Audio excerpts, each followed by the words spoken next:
නමෝ තස්ස භගවතෝ අරහතෝ සම්මා සම්බුද්දස්ස නමෝ තස්ස භගවතෝ අරහතෝ සම්මා සම්බුද්දස්ස නමෝ තස්ස භගවතෝ අරහතෝ සම්මා සම්බුද්දස්ස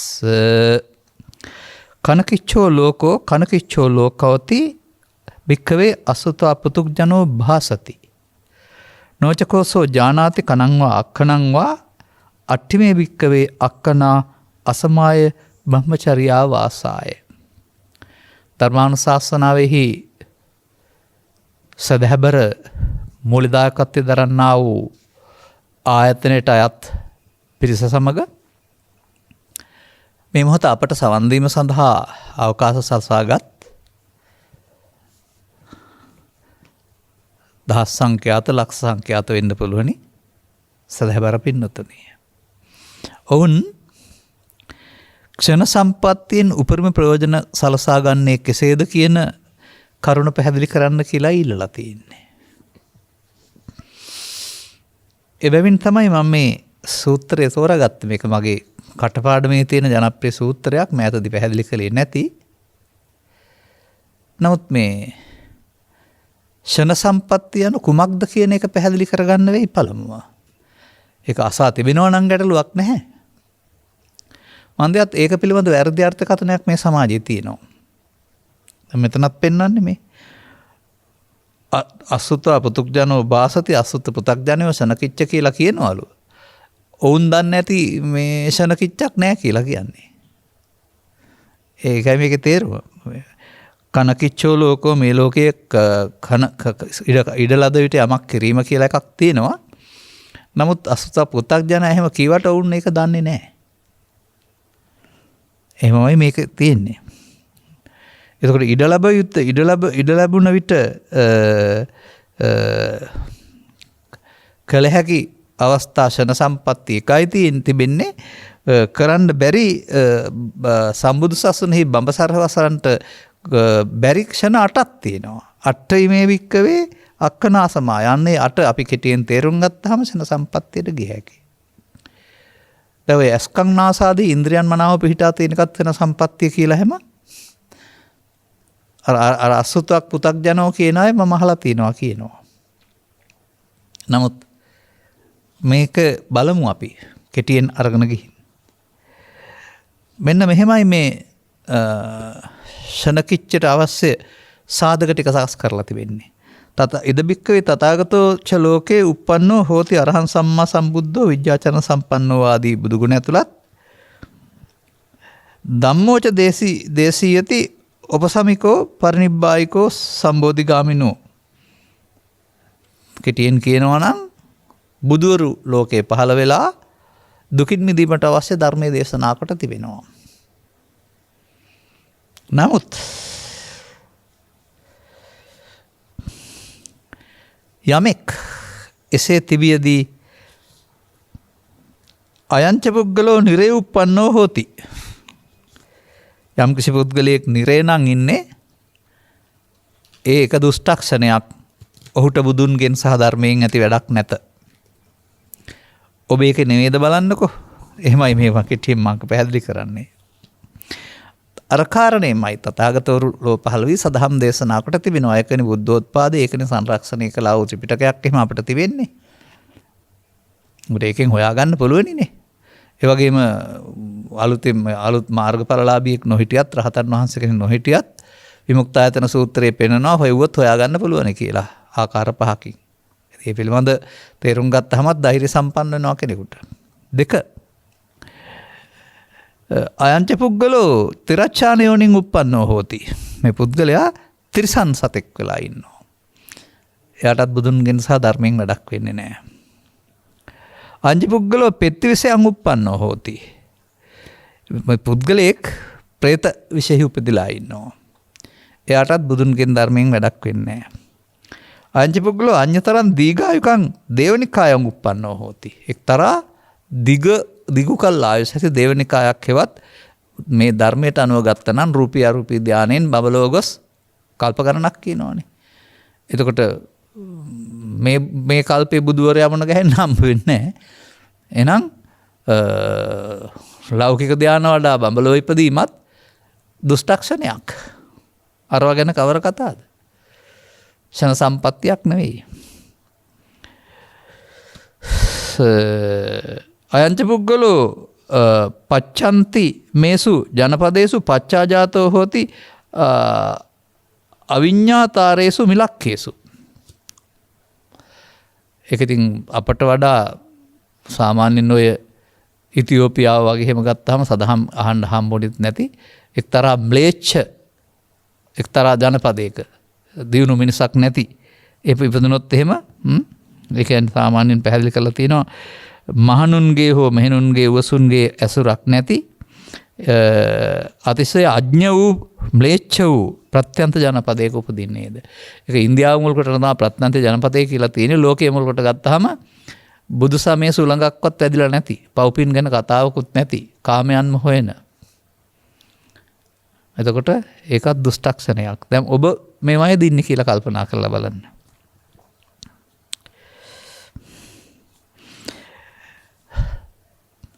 ඒ වගේම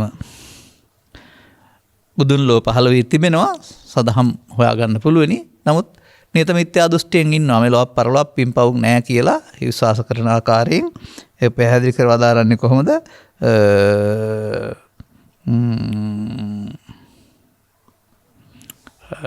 විපරීත දැක්ම ඇති මිසදුටුවෙක් වෙයි. ඔහුගේ දැක්මම විපරීතයි. මෙලොවක් පරලොවක් බුදුන් රහතුන් පින්පව් විපාක හොඳ නරක මොකක්වත් නැහැ. එයාට ඒක තේරුම් ගන්න තරම් විපරීත දැකමක් ඇති නිසා සවන් දීමේ හැකියාව නැහැ. එතකොට අබෞද්ධයින් තුලත් ඉන්න පුළුවන්, බෞද්ධයින් තුලත් ඉන්න පුළුවන්. අපාය කොහෙද තියෙන්නේ? මෙහෙමයි තියෙන්නේ. අපායක් නැහැ. මරුණාම උපදින්නේ නැහැ. මොනවා කළාම මොකද? විපරීත දැකුම්. ඒ සාමාන්‍යයෙන් ගන්න තියෙන දසවස්තුක සම්මාදිට්ඨියවත් නැහැ නිත මිත්‍යා දෘෂ්ටි කියන එක.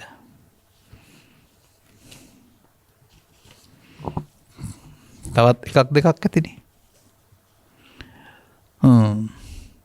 අයංච පුද්ගලෝ මජ්ජිමේසු ජනපදේසු පච්ඡාජාතෝ හෝති සෝච හෝති දුප්පඤ්ඤෝ චලෝ එළමූගෝ. ඔන්න.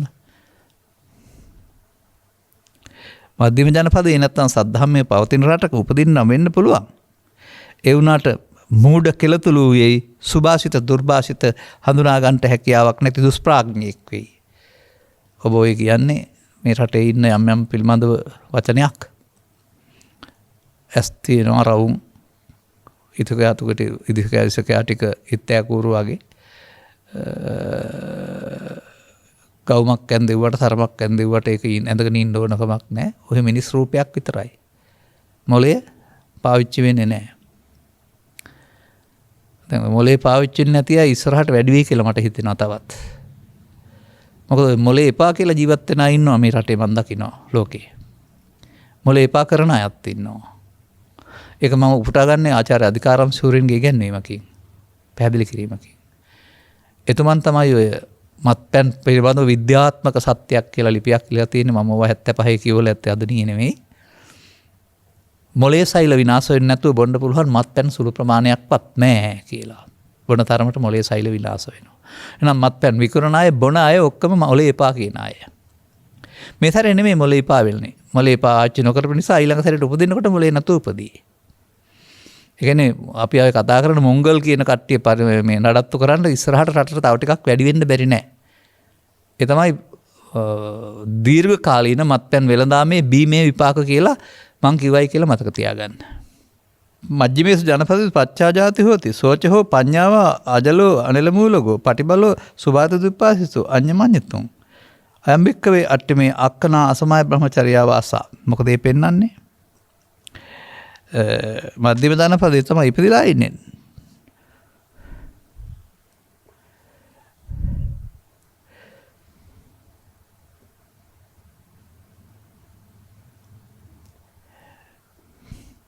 නුවණැත්තේ අජඩ වූයේ කෙලතොළු නොවූයේ සුභාසි දුභාසිත අරුත් දැනගැනීමේ ප්‍රතිබල වූයේ වෙයි.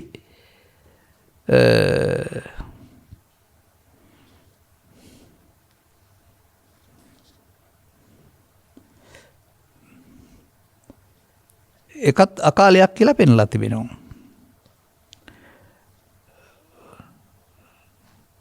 ඊළඟට පෙන්නනවා බුදුන් ලෝ පහළ වුණේ වෙයි කෙලෙස් සඳුන් ධර්මයේ දේශනා කරනු ලැබේ පුද්ගලයා මධ්‍යම ජනපදයේ උපන්නේ වේ හෙතෙම නුවණැත්තේ අජඩ වූයේ කෙලතුරු නොවූයේ සුභාසිත දුර්භාසිත අරුත් දැනගැනීමේ ප්‍රතිඵල වූයේ බඹසර විසම එකම අවකාශයේ කාලයේ වේ මේ ෂනේ මොකක් හරි වැරද්දක් තියෙනවා ඒක එහෙම වෙන්න බෑ සමහර විට අරක සුභාසිත දුර්භාසිත නොදන්නේ වෙයි මේක කෙලතුරු වේ කියලායි හරියන්නේ ඒක මුද්‍රණ දෝෂයක් තිබෙන්නේ එතකොට මෙන්න මේ බුදුන් ලෝ පහළ වී ධර්ම දේශනා කර තිබියේදී සුභාසිත දුර්භාසිත තේරුම් ගන්න තරම් ප්‍රතිබල වුණා වූ.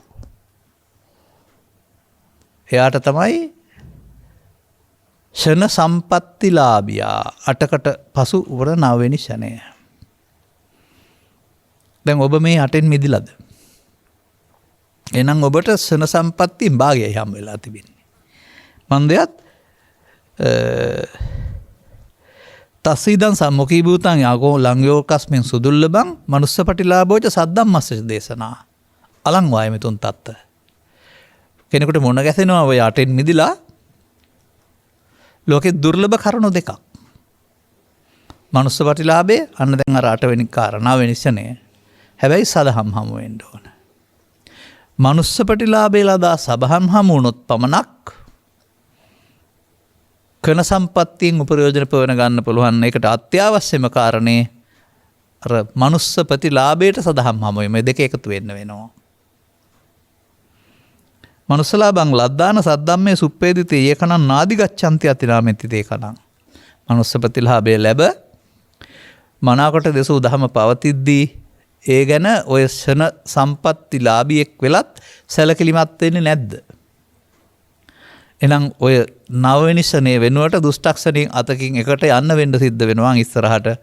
එතකොට ෂණ සම්පත්තිය ඉක්මවා ගියා වෙනවා. ඇයි එහෙම වෙනකන්ද බලන් ඉන්නේ? දැනට ඔය ෂණ සම්පත්තිලාභියෙක් නම් අර අනිත් ගොඩට අටේ ගොඩට වැටෙන්න බැරි නෑ නේ ඊළඟ සැරේට. එතකොට ඉඩ ලද වීට කල යුත්ත කිරීම සඳහා අවස්ථාව ඉක්මවා ගියා.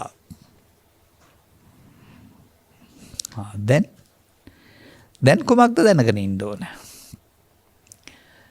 අර කියපු කාරණාටින් මිදිලා දුෂ්ටක්ෂණ අටින් මිදීෂණ සම්පත්තිලාභියෙක් නම් තව අඩුවක් තියෙනවා. සුප්පවේදිත සද්ධර්මය මනාකට දිසූ සදහම්. ඒක හම්ම වුණොත් විතරයි ෂණ සම්පත්තියෙන් ප්‍රයෝජන ගන්න වෙන්නේ. අන්න එතනදී තමයි අපිට ලොකු ගැටලුවක් මතුවෙන්නේ. තථාගතයන් වහන්සේ වදාහරනවා විනය අවිනය වෙනවා දෙසූ දහම් නදසූ දහම් වෙනවා නදසූ දහම් දෙසූ දහම් වෙනවා කියලා. සද්ධර්මය යටපත් වෙනවා. එතකොට නොබබලනවා විවෘත උනේ බබලයි කියලා පෙන්නනවා. තවත් ඉතින් ওই කාරණා පෙන්නනවා. සද්ධර්ම අන්තර්දාන සූත්‍රයේ ආනි සූත්‍රයේ පෙන්නනවා. බුදුරු හෙලි කර අදාළ වදන් වලට වෙනත් අර්ථ දමාගෙන යාම තුල උපමාවකින් පෙන්වන්නේ හරි ලස්සන දෙයක් ඒක. මේ ආනි කියනවා නැත්නම් අස්සෙන්නින් 10න් එකක් ගැනීමට අවශ්‍ය වෙන්නා වූ මිනුම් උපකරණයක් වන්නා වූ ආනකේ නම් වූ මිහිඟු බෙරය උපමාවට අරගෙන පෙරවුවක් කියමි කියලා. ඇතැම් මේක බෙරයක් කියලාත් කියනවා. ඒ ඉතින් වීබිරය ගැන දන්නේ නැතුව අය වෙන්න ඇති. මට නම් ඒක වීබිරයක් වුණත් කමක් නැහැ. මේ එහෙම නැත්නම් මේ හඬතරන බෙරයක් වුණත් කමක් නැහැ. වීබිරේ වුණත් කමක් නැහැ. බෙරේ කියන එක සිංහලයේ භාවිතා වෙන්නේ ඉස්සර වීමැනුම් උපකරණයක් වශයෙන්. මේ අස්සෙන්නින් 10න් එකක් කියන කාරණාව පෙන්වන්නේ දසසොහිරෝ බෙදා ගන්න එකක් කියන එක. නිකන් හරියට කාර්තුව බුසල වගේ එකක් කියමුකෝ. ඉතින් ඕක කත්තමල්ලි කපලා හරි ගස්සන්නේ මේ ගැලවෙන්නේ නැති වෙන්න. බර කොච්චර දැම්මත් දෙපැත්තට දෙන්නේ නැති වෙන්න. නමුත් ඕක එලයක් තිබුණොත් මොකද වෙන්නේ? එක කෑල්ලක් දිරනවා. එක කෑල්ලක් දිරුවපමණින් ඒක වැඩ නොගෙන ඉන්න බෑ. ඒ කෑල්ල දාන්න පුළුවන්. මෙහෙම මේක කෑලි දාගෙන ගියාපම හැඩේ ඉතුරු වෙනවා. නමුත් පුරාණ බෙර කඳ නැති වෙනවා. උපමාවක් පෙන්නලා තිබෙන්නේ. මෙන්න මේ තථාගතවරු අදාලා වූ සදහම් වලට අලුතින් එකතු කිරීමේදී පුරාණ බෙර කඳ නැතිවිය එනපමණක් ඉතින් වගේ තථාගතවරු අදාලා අර්ථ වෙනුවට අලුතින් එකතු කරන ලද අර්ථ වලට පිවිසෙනවා කියලා තියෙනවා. එහෙනම් අපි අද පාවිච්චි කරන්නේ පුරාණ බෙර කඳ සහිත ආනකයක් නෙමෙයි අලුත් බෙර කඳක් නම් අලුතින් දාපු එන නම් ඒ වැඩේ වෙන්නේ නැහැ. ඉතින් මේ ඇන ගැන කතා කරන්න මට වෙනම පැය දෙකක් ඕන. මෙන්න මේ අනතුරු තියෙනවා අපි ළඟ. ඔබ මෙතෙක් අපට සවන් දුන්නේ නම් මේ සද්ධර්මයේ භාවිතාදී සද්ධර්මයේ විවරණයේදී විවිධාකාරයෙන් අර්ථ නිරූපණයන් පවතිනවා. එතකොට ඒ අර්ථ නිරූපණයන් තුළ ගැඹුරු දහමක් හමු වෙන විට අපට මේ සදහම් හමු වෙන්නේ නැහැ. නිකම් බලන්නකෝ අනිත්‍යවත සංඛාරා කියන්නේ මොකක්ද කියලා. මගුල් උස්සෙදි කියන්නේ මිනිස්සු ජීවත් වෙලා හිටියා මැරුණා අනිත්‍යවත සංඛාරා. උප්පාද ඉපදුනා වය මැරුණා. ඉපදිලා නැති වෙලා යනවා. ඒක ගණන් ගන්න දෙයක් නැහැ. ඒක මරණයට කියන්න තියෙන එකක්. එහෙම තමයි අපි හිතන් ඉන්නේ. නමුත් ඊළඟ පදේ හොයලා බලපුවම අපහු යන්න වෙනවා හොයන්න. තේසං වූප සමෝසුකෝ මොනවද? ඒ වායේ සංසිඳීම සැපයි. මොනවද ඒ වායේ කියලා මුල් ගාතාවල තියෙන මිනිහෙක් ගැන නෙමෙයි තියෙන්නේ. මිනිසා සසර ඇවිද්දවන්න හේතු වෙන්නා වූ අපුඤ්ඤාභි පුඤ්ඤාභි ආනිජ්ජානම සංඛාරය ඇත්තනම් අනිත්‍යවත් මම කොට ගන්න බැරි බවයි. නමුත් නිත්‍ය කොට ගැවීමෙන් ලෝකයා සසර ඇවිදින බවයි.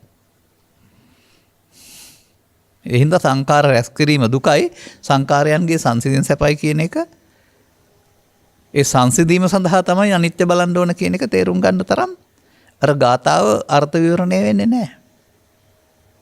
ඒ විතරක් නෙමෙයි මේක මලගෙදර කියන ඉන් එහාට කියන්න සුදුසු නැති අසුභවාදී එකක් බවට පත් කරලා තියෙන්නේ.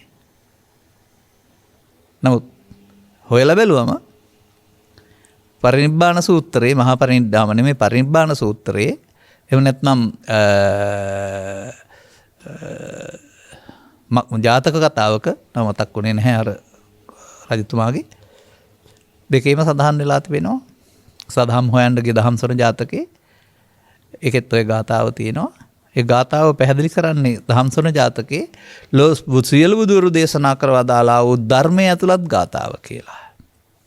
පරිනිර්වාණ සූත්‍රයේ සඳහන් වන්නේ මේ ගාතාවට අදාළ කරුණ කරගෙන පිරිනවම් වැඩි බැවින් බුදුන් වහන්සේට කරන ලද උපහාරයක් විදිහට.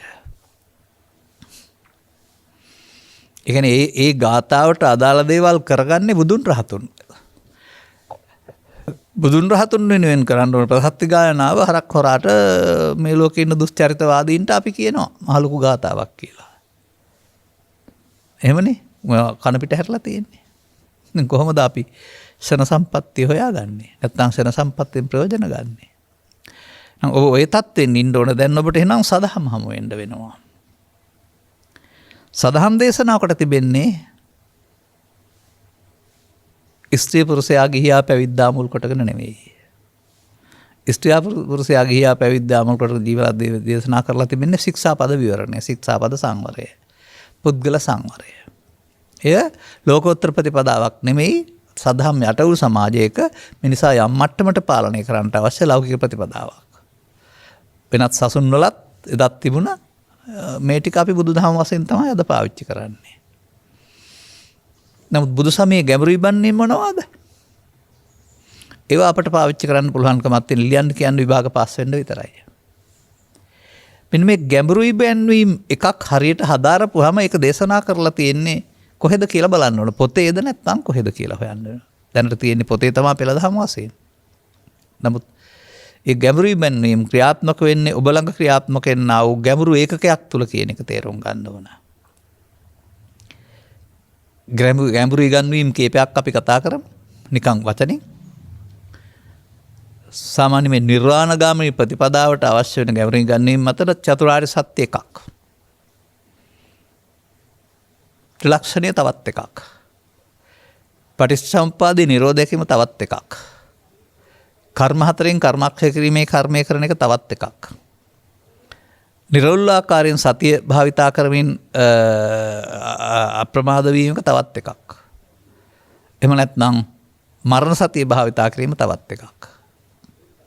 තවත් තිබෙනවා. නමුත් මේවා විවරණය වෙන්න ඕන විභාගයට ලියලා පාඩම් කරගත්ත අර්ථයෙන් නම් නෙවෙයි. අන්න එතන සද්ධම්මේ සුප්පවේදිතේ මනාකොට දහම් වෙනකොට සද්ධර්ම ප්‍රතිරූපක තියෙන්නේ. ඔබත් මමත් පාසල් සහ දහම් පාසල් සහ පැවිදි වෙලා හිටියා නම් පිරිවෙන් ගිය අය වශයෙන් ඉගෙන ගත්තේම සද්ධර්ම ප්‍රතිරූපක. ලියන්න කියන්න පාඩම් කරන්න යරුනහම කිසි විටකත් ඒක ප්‍රායෝගික වෙන්න පුළුවන් මගක් තිබුණේ නැහැ. වචන පෙළ විතරයි දන්නේ. අද මගේ ඇසුරේ ඉන්නා වූ හිතවත් අය කියනවා මොන යම් හෝ කරුණක් නිසා හෝ දහම් පාසල් යන්න හෝ බුද්ධ ආගම ඉගෙන ගන්න හම්බුනේ නැහැ. ඒ නිසා ඒ වචන මට පාඩම් නැහැ. ඒ පාඩම් තිබුණ නැති නිසා දෘෂ්ටිගත වුණේ නැති නිසාම ඔබ වහන්සේ පැහැදිලි කරපු දේ තේරුම් ගන්න ලේසි උනායි කියලා කියන අය මේ රටෙත් ලෝකෙත් ඉන්නවා. අන්න එහෙම වදන් වලට අදාළ අරුත් නැතුව වැරදි අරුත් සපයා ගැනීම තුළින් ඒ පරම සත්‍ය කියලා හිතාගෙන ඊට එහාට හොයන්නේ නැති එක තුල ෂණ සම්පත්තියෙන් ප්‍රයෝජන ගන්න බෑ. මොකද සුප්පවේදී සද්ධර්මය හමු වෙන්නේ නැහැ. දැන් මම මේ පැහැදිලි කරපු කාරණා දේශනා කරලා තින්නේ මොනවත් තුල කියලාද ඔබ හිතන්නේ?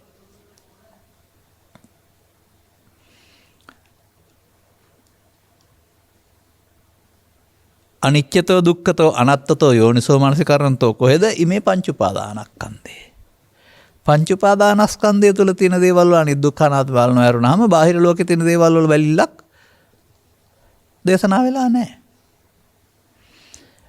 ආරි සත්‍ය විග්‍රහ කරනකොට දුක්ඛ කියලා දේශනා කරන්නේ මොකද්ද? පංච උපාදානස්කන්ධා දුක්ඛ. එහෙනම් චතුස්සත්‍යත් පංච උපාදානස්කන්ධය තුලනේ.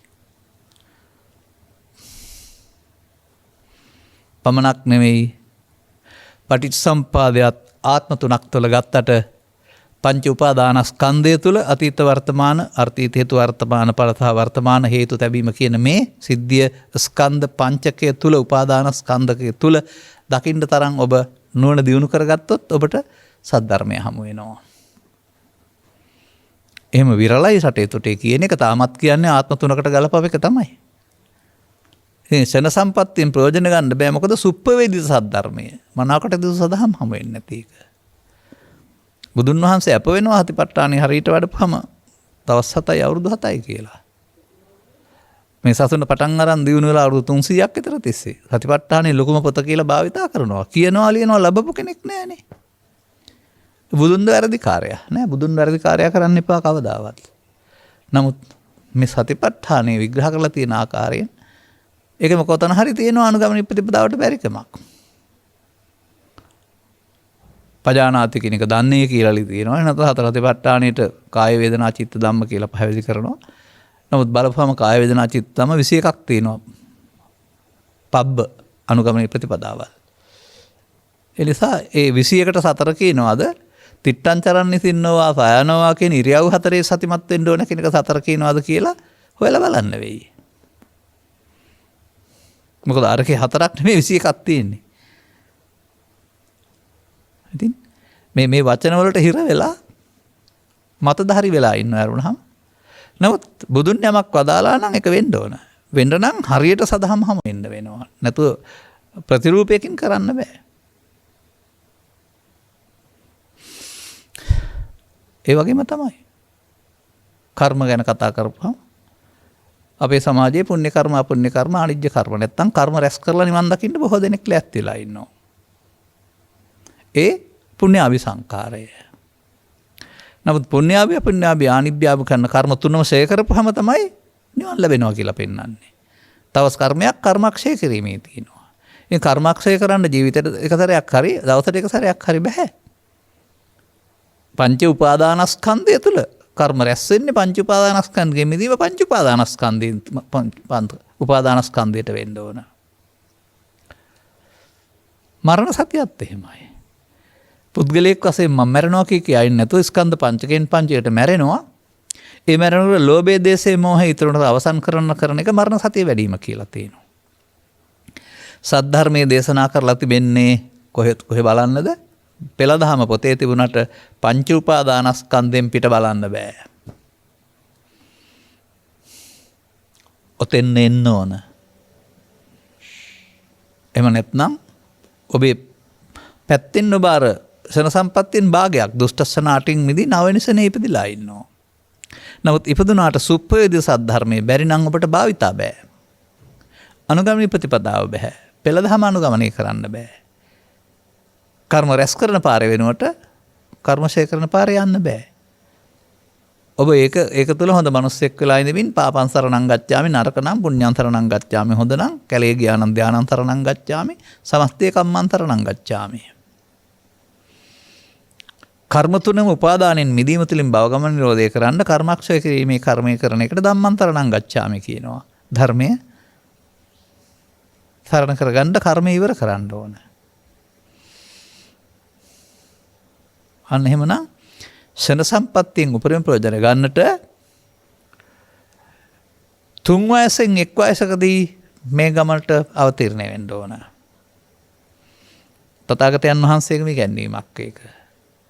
කටේ කිරිසුණු ගැති පැංචන්ට මේක තේරෙන්නේ නැති නිසා උන් තුන් වයසට අදාළ නැහැ. ස්කන්නාදී පේන්නේ නැති වයෝවෘද්ධ භාවයටපත් වී මහලු භාවයටපත් වුනහම මහල්ලන්ට උන්වහන්සේ වදාරනවා ඔබ තුන් වයස ඉක්මවා ගියාය කියලා.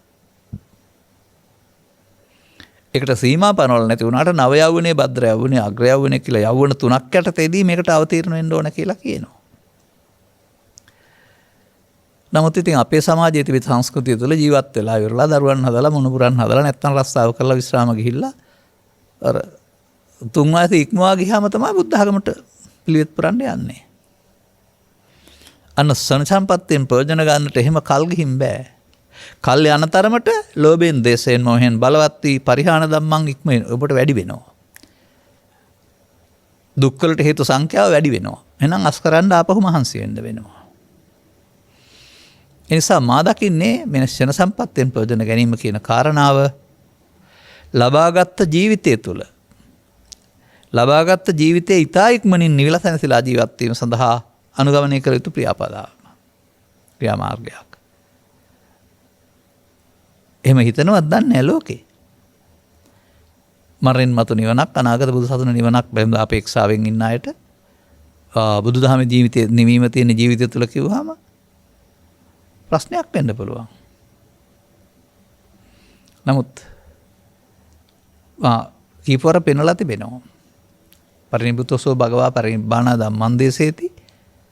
උන්වහන්සේ නිවිලා ඉඳගෙන ලෝකෙට ධර්ම දේශනා කරනවා. උන්වහන්සේ අවුරුදු 35 දී ක්ලේශයන්ගේ නැසී යාමෙන් ක්ලේශ පරිනිර්වාණයෙන් ධර්මයට හමු වුණා උන්වහන්සේට. ධර්මයටපත් වුණා. ඊන්පසු උන්වහන්සේ ධර්මයේ සරණ කරන ජීවත් වෙන්නේ. ලෝකෙ මිනිස්සුන්ට අඬන්න දොරන්න වැළපෙන්නේ නැතුව ජීවත් වෙන්නට පුළුවන් දිවයිනක් තියෙනවා ධර්මය කියලා.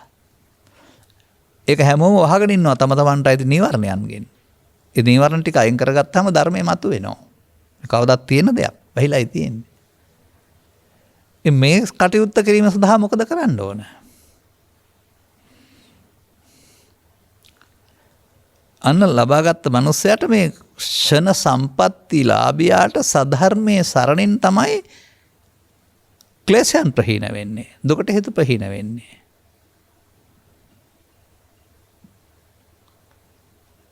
බලමු අපි මෙතනින් අද හොයාගන්න. කලකින් පැහැදිලි කරේ නැති නිසා.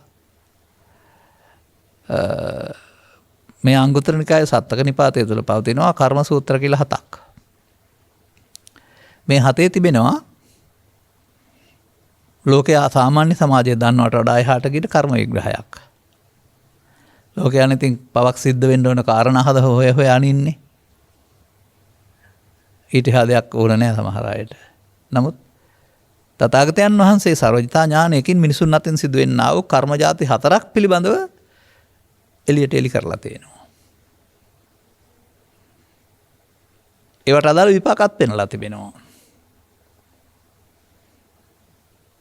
අන්න එතකොට බෞද්ධයා කියන අයත් මේ කර්ම මාර්ග 4න් 3ක යමින් ඉන්නවා.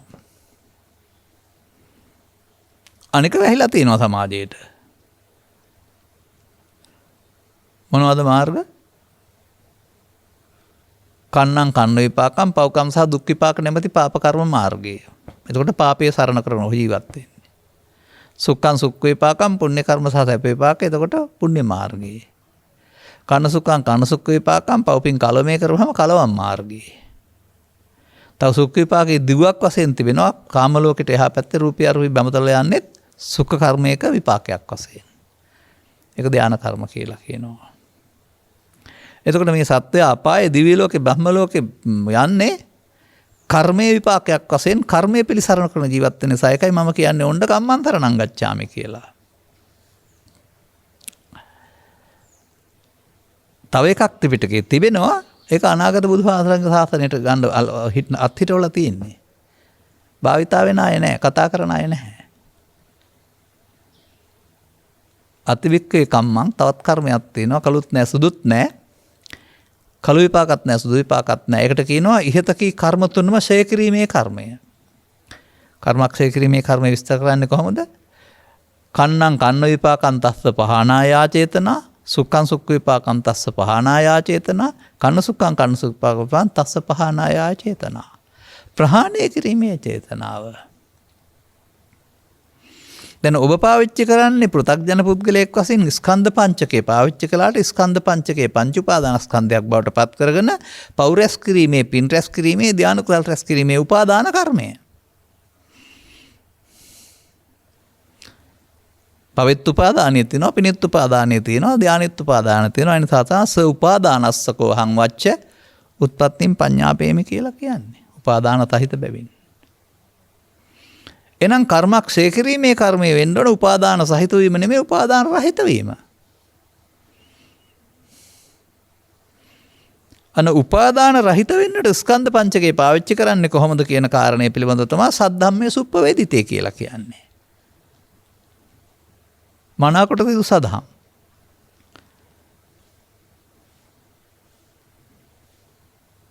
අන්නේ විදිහට ෂණ සම්පත්ති ලාභයාට පාප කර්ම විපාක හම් වෙලා මදි. පුණ්‍ය කර්ම විපාක හම් වෙලා මදි. ධාන කර්ම විපාක හම් වෙලා මදි.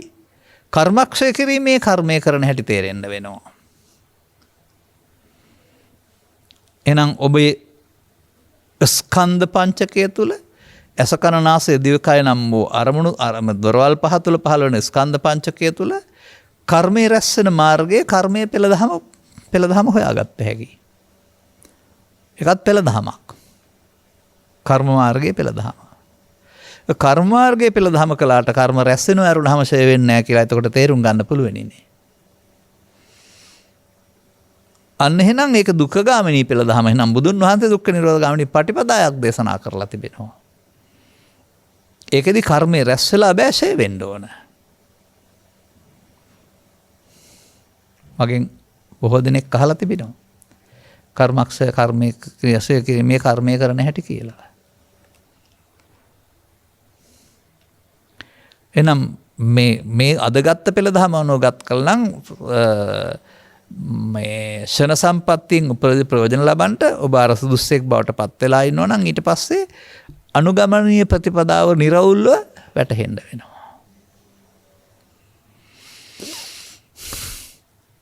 මා දකින්නවා එකට පුද්ගලයෙක් වශයෙන් ලබන්නා වූ සංවරයක් තුළ මේක පාවිච්චි කරන්න බෑ. මන්දයත් මේ කර්මක්ෂය කිරීමේ කර්මයේ අයිති පෘථග්ජනයින්ට නෙවෙයි. ඔවුන් කර්ම රැස් කරන්න. ඔවුන් කර්ම මාර්ගයේ ඉන්න අය. එහෙනම් ආර්ය පුද්ගලෙක් වෙලා ඉන්න වෙනවා.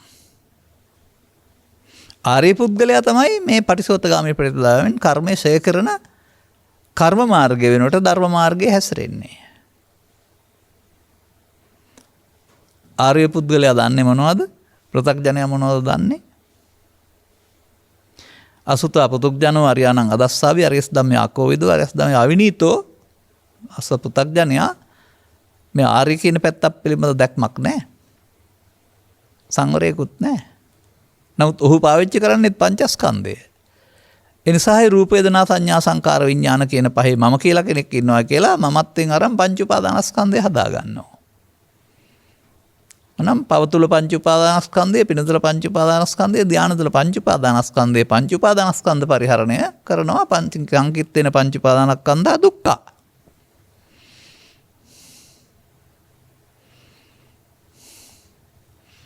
බුදු සමයේ කර්මාර්ගයට හිර වෙලා ඉන්නවයි කියන එක තේරුම් ගන්න තරම් ඥානවන්ත වුණොත් කැමති අය එක හොඳ එක තෝරාගත්තට කමක් නැහැ. නරක එකටත් හිර වෙලා ඉන්නවා. අන්න මේ ක්ෂණ සම්පත්තිලාභියා කරන්න ඕන දේ මම මේ පෙලින් අරන් පෙන්නන්නේ කර්මක්ෂය කිරීමේ කර්මය. එක දවසට එක වරක්, පොය දවසට එක වරක්, ජීවිතේට එක වරක් නෙමෙයිනේ. ඒක වර්තමාන මොහොතේ උපදින හැඟීමත් සමග සංකලනය වෙමින් සසරේ පුරුදු පරිදි හැඟීමට වසඟ වෙවි සසරක් හදන්න නැතුව සසර නිමා කරන අවස්ථාවක් බවට පත් කරගන්න පුළුවන්කම තියෙන්න වෙනවා.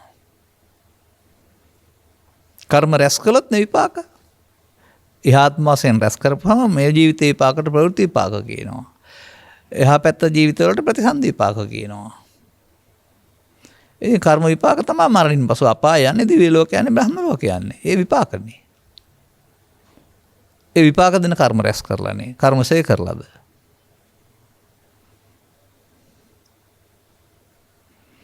එනිසා කර්මවාදීන් කර්ම රැස් කරන්නන් මරණින් මතු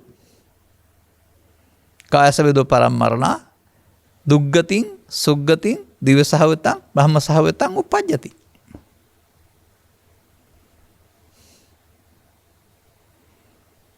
එනම් මේ උපතට හේතු රැස් කරලා කොහොමද උපත නැති කරන්නේ?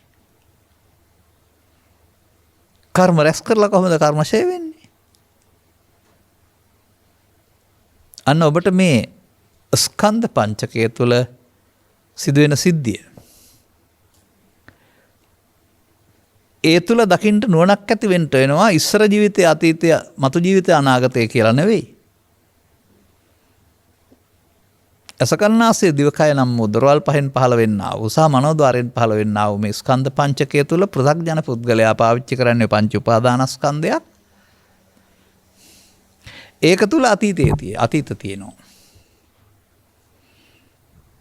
එතෙන්ද එනවා අතීත හේතු. එනිසා වර්තමාන ඵලයකටත් සම්බන්ධ වෙන්න ලැබෙනවා. නමුත් අර කර්ම රැස් කිරීම තුළ වර්තමාන හේතු තැබීම කියන එක සිද්ධ වෙනවා. එතකොට වර්තමාන හේතු තබන්නේ අනාගත ඵලයක් සඳහා නම් වර්තමාන හේතු තැබීම කර්ම මාර්ගයයි. අනාගත ඵලයක් උපදින්න නැති වෙන්න වර්තමාන හේතු නොතැබීම මේ හේතු නිරෝධයෙන් අනාගත ඵල නිරෝධය. හේතු නිරෝධයෙන් ඵල නිරෝධය කියන්නේ ඒකයි. අනුපස්සී විහෙරති නැවත නැවතත් සෝවාන් සිර රහත් දක්වාම කර්මක්ෂය කිරීමේ කර්මය කරන්න ඕන. අන්න කුමක්ද? ශන සම්පatti ලාභීන්ගේ ප්‍රයෝජන ලැබීම. සම්ලාභීන් තේරුම් ගන්න ඕන කර්ම. එතකොට මේ කියන කාරණාවට අනුව ඔබ මේ සියලු බාධක මැඩගෙන සංසාරයේ මේ දුෂ්ටක්ෂ නටින් මිදී සන සම්පත්තිය ලබා තිබෙනවා නම් ආදුර සහ ඊට සමීප වෙන්න තියෙන දුර ඉතා දුරක් ඇවිදින් තියෙන්නේ. තව පොඩ්ඩයි කරන්න තියෙන දෙයක් තියෙන්නේ. නමුත් ඒකට වල කපන පාර වහන ඉගැන්වීම් නම් මේ රටේ තිබෙන්නේ. එතකොට මොකද කරලා තිබෙන්නේ? බුද්ධෝත්පාදයක සදහම් හොයාගෙන ආපු අයට නොමග යවලා මත්පැන් පානය කරන්න උගන්ලා නොමග යවලා නෙවෙයි. කාමයේ වර්ධව හැදෙන්න උගන්ලා නොමග යවලා නෙවෙයි. හොරකම් කරන්න උගන්ලා නොමග යවලා නෙවෙයි. කර්ම රැස් කරලා සසර ඇවිදපල්ලා කියලා සසර ඇවිදින්න නොමග යවලා. මහා නොමග යවි මේක. ඒක චෝදනාවක් නෙමෙයි කාටවත්, නොදන්නකමින් කරගත්ත දෙයක්, කරන දෙයක්. අන්න දැන් මේ වර්තමාන ස්කන්ධ පංචකය කර්ම රැස් කරන මධ්‍යස්ථානයක් බවට පත් කරගන්න නැතුව අනාගත විපාක දෙන්න කර්ම රැස් නොකරන මධ්‍යස්ථානයක් බවට පත් කර ගැනීම කර්මක්ෂය කිරීමයි. කර්ම රැස් කිරීමෙන් විපාක, ක්ෂය කිරීමෙන් අනාගත විපාක නැති වෙනවා.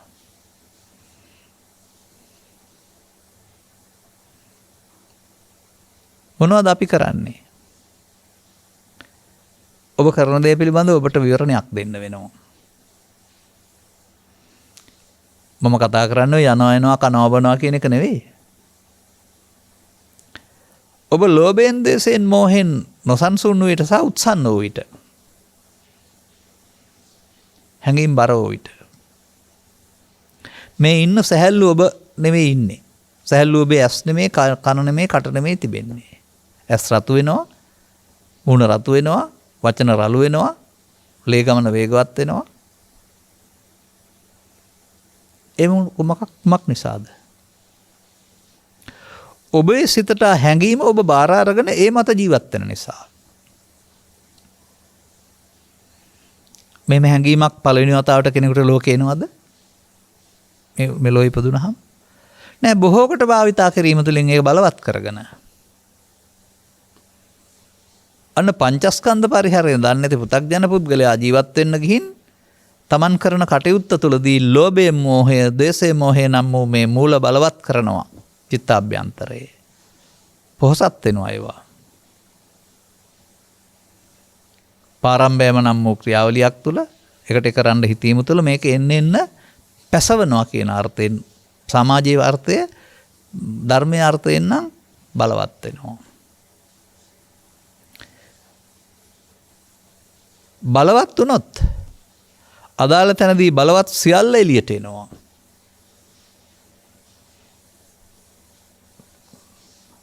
හමුදාවකට පහර දෙන්න සතුරු හමුදාවක් හැංගිලා ඉන්නවා වගේ මේක ශේෂ වශයෙන් හේතු හැංගිලා තිබෙනවා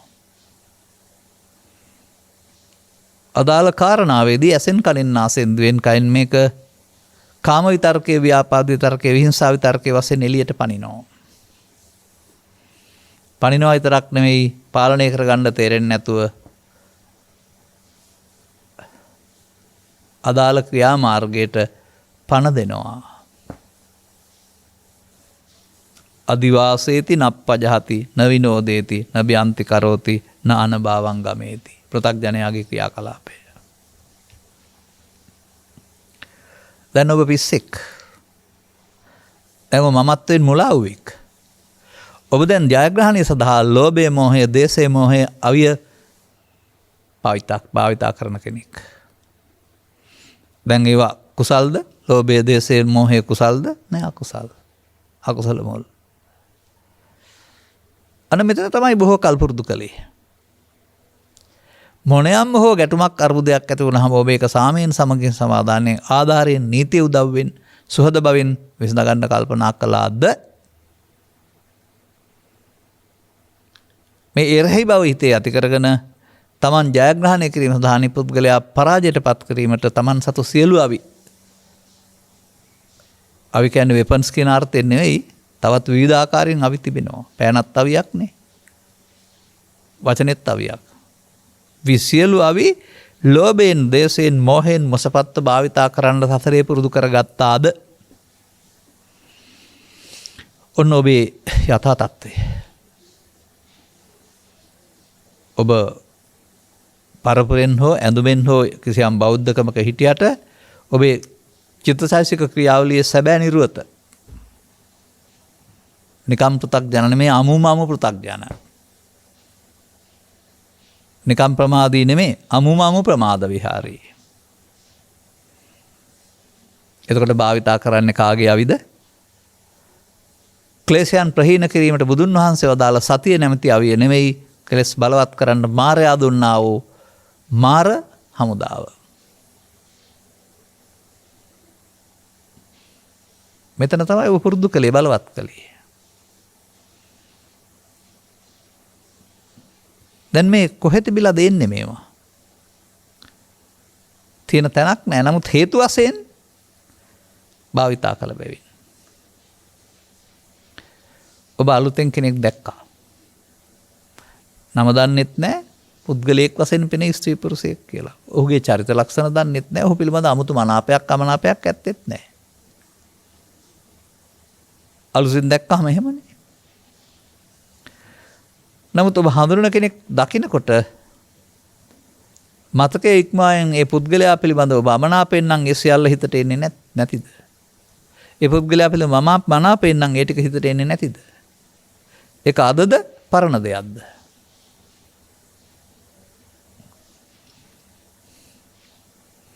අතීතං නානුසෝචන්ති කියන ගාථාව කිය ඔබ පරණ දෙයට එකතු වෙලා නේද ඉන්නේ? මෙසේ මෙන්න මෙහෙම මේ ජීවිතය ගත කරනකොට ඔබ නොසන්සුන් කරන්නට සමත් මල අතීතයකට ඔබ පණ දෙනවා.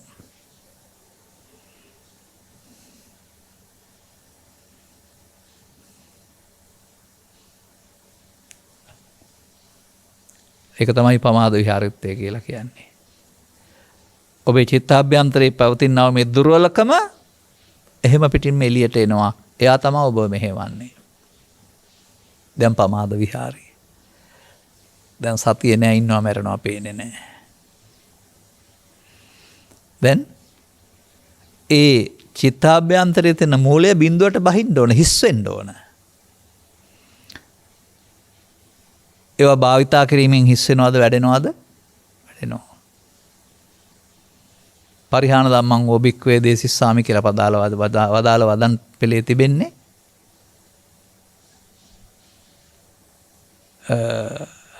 රාග වේපුල්ලම්, දේශ වේපුල්ලම්, මෝහ වේපුල්ලම් ඒවත් විපුලත්වයට පත් කරනවා.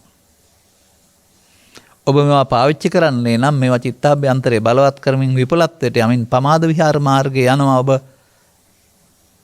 සන සම්පත්තිය භාවිතා කරන්නේ නැහැ. නිබ්බාණං කිව්වේ ධර්මයට නම් නිබ්බාණයට පත්වෙන්න මොකද කරන්න ඕන? ලෝභක්කය, දේශක්කය, මෝහක්කය. අන්න මේ මොහොත ශය ප්‍රතිපදාවක් බවට පත් කිරීම නේද කර්මක්ෂය කියන්නේ. අර ඔබ රැස් කිරීමේ ප්‍රතිපදාවෙන් යන්නේ. ශය වෙන්නේ කොහොමද? මම ඔක ලේසියෙන් අරින්නේ නැහැ කියලා ප්‍රතිචාර දක්වන්න ගියොත් ශය වෙනවද? නැහැ. කරලම බලන්න බලවත් වෙන හැටි ඕන ක්‍රියාමාර්ගයක. මන්දයත් එතන මම ඕක ලේසියෙන් හරින්නේ නැහැ කියන එකේ මම යන්න ඔබේ කය නෙමෙයි. එනත් ලෝභය, නැත්නම් දේශය, නැත්නම් ලෝභ මොහ, නැතිනම් ද්වේෂ මොහ. ඒ නිසා මේක ඔබේ කය වචන ක්‍රියාවක් නෙමෙයි, ඔබේ හැඟීමේ ක්‍රියාවක්. දුෂ්ට වූ හැඟීම ඔබේ කය වචන ක්‍රියාත්මක කරන්න බාර ගන්නවා පාලනය. සතියක් නැහැ. කර්ම මාර්ගයේ බලවත් කරන ඇරම ශේ කිරීම ප්‍රතිපදාවක් නැහැ. අල්ලා ගැනීම ඇරම අතෑරීමක් නැහැ. පැවැත්මේ ප්‍රතික්‍රියාවට අවහල් වෙලා ඇරුණාම ප්‍රතික්‍රියාව නොදැක්වීමක් නැහැ. මොනවා කළොත්ද ශේ වෙන්නේ?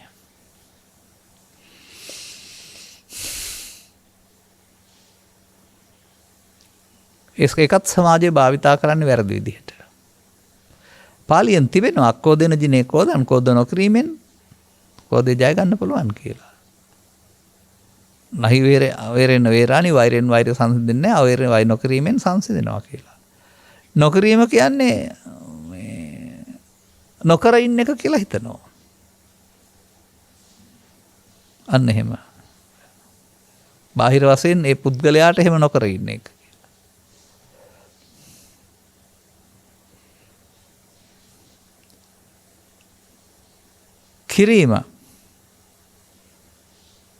කිරීම නොකිරීම නේද නොකිරීම කියන්නේ.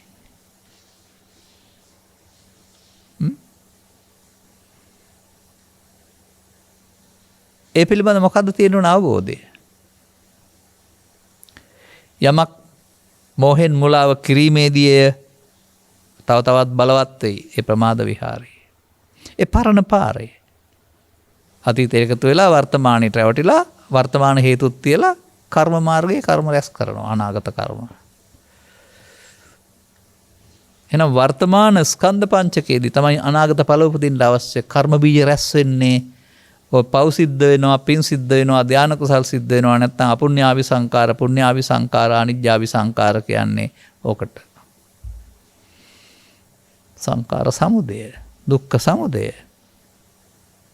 සංකාරංච නිරෝධේන නස් දුක්ඛ සම්භව. කොහොමද නිරෝධ කරන්නේ?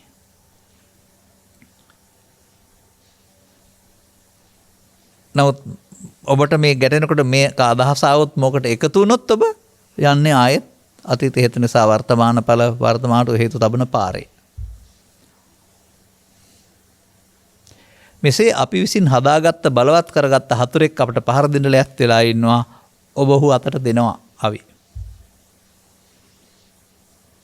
හතුර අතීතයට ගිය කෙනෙක්, නමුත් වර්තමානයට පණ එනවා අවශ්‍ය මොහොතට. වර්තමානයට පණ දෙන්නේ නැතුව ඉන්න පුළුවන් නම්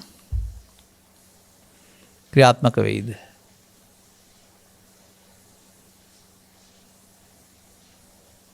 අන්නේ වර්තමානයට මේකට පණ නොදීමට කියනවා නොකිරීම කියලා.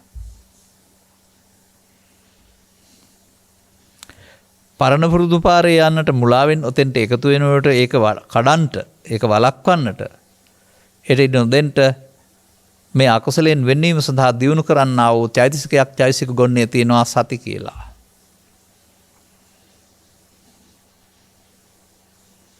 අන්න එයා උදව් කරගන්න වෙනවා ඔබට.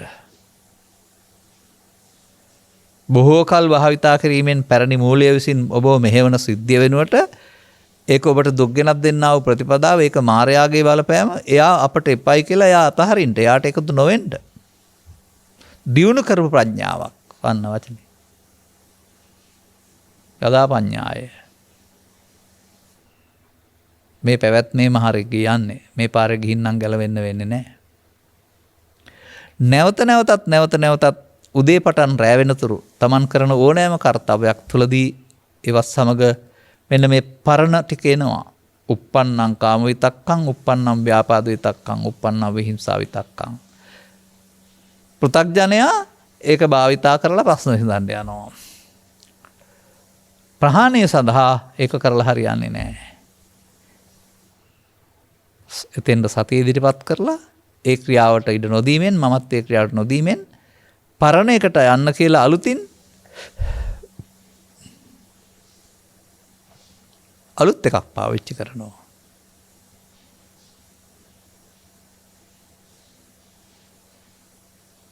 අන්න ඒ විදිහට අපට මේ තථාගත ධර්මයේ තුල යද් අතීතම් පහීනන්තං කියන එකේ තේරුම් ගන්න වෙනවා. යමක් අතීතේ නම් ඒක නැති එකක්. ඔබ පණ දෙන්නේ ඇයි ඒකට එකතු වෙන්නේ?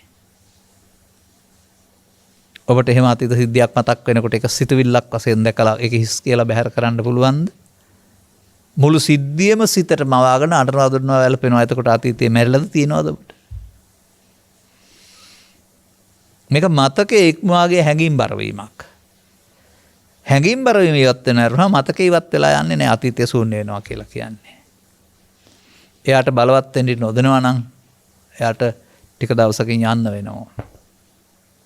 කර්ම රැස්වීම නතර වීමම කර්මක්ෂය වීම නේද? අන්න ශන සම්පත්තියෙන් උපරිම ප්‍රයෝජන ගන්නට උදේ අවදි උත්පන්න නින්දට යනතරු තමන් කරන කටයුතු තමන් පරිහරණය කරන්නේ පුද්ගලයෙක් වශයෙන් සමාජයේ පේන්න හිටියට ස්කන්ධ පංචකයක් බව තේරුම් අරගෙන ඒ ස්කන්ධ පංචකයට පනට කුණු ටික එකතු කරලා අනාගත සතර හදන පුරුද්ද අයින් කරලා අතීතයෙන් එන කොටසට බැහැර කරලා සංසුන් වෙන්න පුළුවන් නම් එතකොට උපාදානස්කන්ධ පහළ වෙන්නේ හඳුනා ගන්නට අවශ්‍ය ස්කන්ධ පහළ වෙනවා. ඒක මේ යන්නේ අනාගත ඵලයක් උපදින්න හේතු ඉතුරු නොකර. අන්න එහෙම කරනවා නම් ඔහු ෂණ සම්පත්තිලාභී. ඔහු ෂණ සම්පත්තියෙන් ප්‍රයෝජන ගන්නවා. ඔහුට ෂණීය සම්පත්තියක් වෙලා තිබෙනවා. සසර හදන්න නෙමෙයි, සසරට පවට බැඳෙන්න නෙමෙයි, ඒන් මිදෙන්න.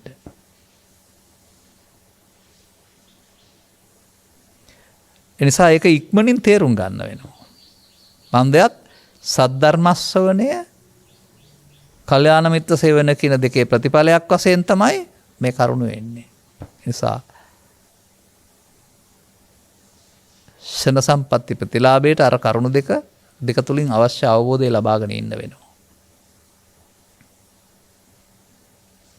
ඒ පිළිබඳ කරුණු පැහැදිලි කිරීම දේශනා තුල ඕන තරම් තිබෙනවා.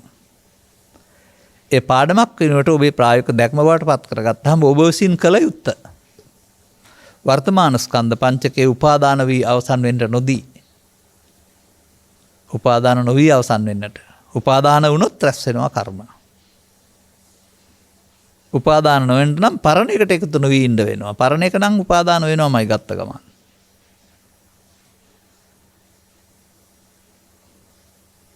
අන්න එහෙම ඔබ මෙහෙවන්නා වූ මේ පරණ බලවේගයට ඉඩ නොදී සතියෙන් සිහියෙන් කටයුතු කොට උපේක්ෂාසගත වීම තුළින් ලෝභ දේශ මොහ සහගත වී උත්සන්න හැඟීම් වලට නොයම තුළින් ඔබ සංසුන්ව ඉන්න පුළුවන් නම් අරයට ඔබව පාලනය කරන්න බැරුව යනවා. යාට යන්න වෙනවා ක්‍රමයෙන්.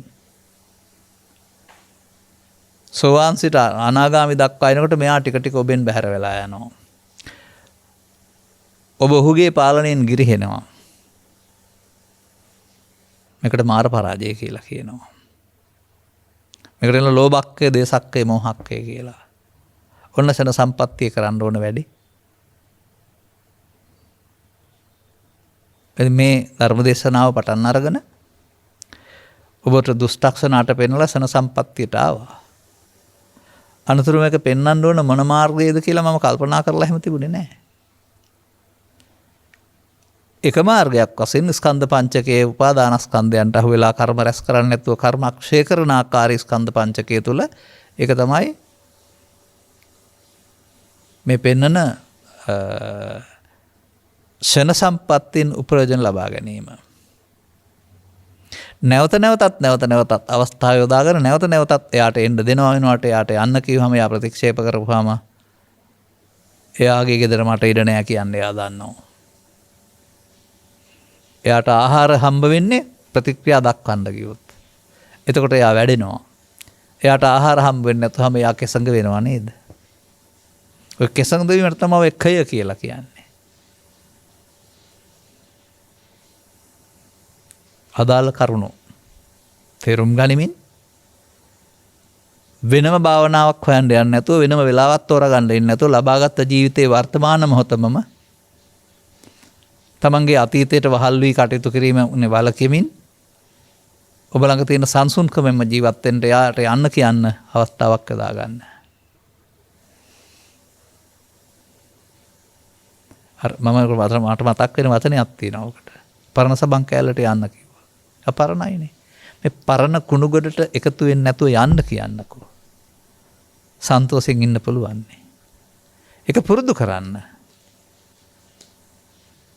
අදාළ කරුණු තේරුම් අරගෙන අනුගාමී ප්‍රතිපදාවක් තුළින් අන්න සදහම් හමු වුණන් පස්සේ මේකේ පෙන්නනවනේ අලං වායමිතුන් තත්ත ඒ සඳහා උත්සාහ කිරීම සුදුසුයි තමා ගලවා ගැනීම සඳහා කියලා. මනුස්ස ලාභං ලද්දාන සද්ධම්මේ සුප්පවිදිතේ. සදහම් හමු වුණා නම් ධම්මැස පාදා ගන්නට මේ කරුණු පැහැදිලි කිරීම හේතු වාසනාව වේවා යන්න මගේ සුභාශිංසනයයි.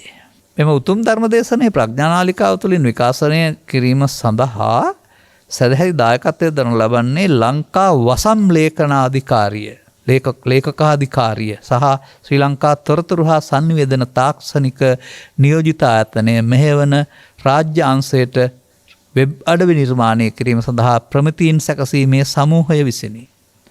ආයකයි මුලින්ම ආයතනය කියලා මතක් කළේ. සමූහයේ සාමූහිකයන් 2021 සැප්තැම්බර් මාස 13 වන දින අභාප්‍රවෘත්තු රාජ්‍යාංශයට වෙබ් අඩවි නිර්මාණය කිරීමේ සඳහා ප්‍රමිතීන් සැකසීමේ සමූහයේ සමාජිකාවක් වූ රුක්ෂිකා සිංහාරච්චි පෙරේරා මහත්මියගේ ගුණානුස්මරණය පිණිස මෙම උතුම් ධර්ම දානය සිදු කරනු ලබන අතර මෙම ධර්ම දානයෙන් ජනිත වන්නා වූ පුණ්‍ය කුසල් එතුමියට අවශ්‍ය නම් අනුමෝදන් වී ඉක්මන් භවයකදී ධර්මාවබෝධය ලබා සතර දුක් කෙලවර කර ගැනීමට ලැබේවායි ප්‍රාර්ථනා කරමු. ගෞරවනීය දේශකයන් වහන්සේටත් නිදුක් නිරෝගී සුවපත් භාවය සහ දීර්ඝායුෂ ප්‍රාර්ථනා කරමු. මෙම උතුම් ධර්ම දේශනාව ශ්‍රවණය කරන්නා වූ සියලු පින්වතුන්ටම ෂණ සම්පත්තියෙන් ප්‍රයෝජන ගැනීමට තුන් ධර්මාවබෝධය පිණිස මෙම පුණ්‍ය ධර්මයන් වගේම අවබෝධය හේතු වාසනා වේවායි ඔවුන්ද ප්‍රාර්ථනා කරනවා. ඔබ පැතූ පරිදි ඔබගේ සමාජිකාවක් වශයෙන් සිට කෙනා ගෞරවයෙන් සිහිපත් කරන්න. ඔබේ උදව්ව බලාපොරොත්තු වෙන නම් පින් අනුමෝදන් කරන ජීවිතය සුවපත් වේවි. මතු භවයකදී මිනිසත් බව ලබා අනුගමනීය ප්‍රතිපදාවක් තුළ දුක් කෙලවර කර ගන්නට ලැබේවා. ඒ කළගුණ සැලීමට සම්බන්ධ වුණා වූ ආයතනයක් වශයෙන් ගත්තත් ආයතනයේ කටයුතු කළ සැමටත් ඉහාත්ම වශයෙන්ම මේ ෂණ සම්පත්තියෙන් උපරිම ප්‍රයෝජන ගන්න ආකාරයේ තේරුම් ගන්නට ලැබීම තුළ ජීවිතය වෙනයි රස්සාව වෙනයි භාවනාව වෙනයි කියලා කල්පනා කරන්නේ නැතුව මේ මොහොතේ මේ දුර්වලකම හදා ගනිමින් ඊතා ඉක්මනින් ජීවිතය තුළ නිවීමත්පත් කරගන්නට ඔබට ලැබේවායි ප්‍රාර්ථනා කරගන්න. සබ්බීත්‍යෝ වජ්ජන්තු සබ්බ රෝගෝ විනස්සතු මාතේ බවත් අන්තරායෝ සුඛී දීඝායුකෝ භව හැම දිනාටම තෙරුවන් සරණයි. ද්වේෂක්ඛයෝ නිබ්බානං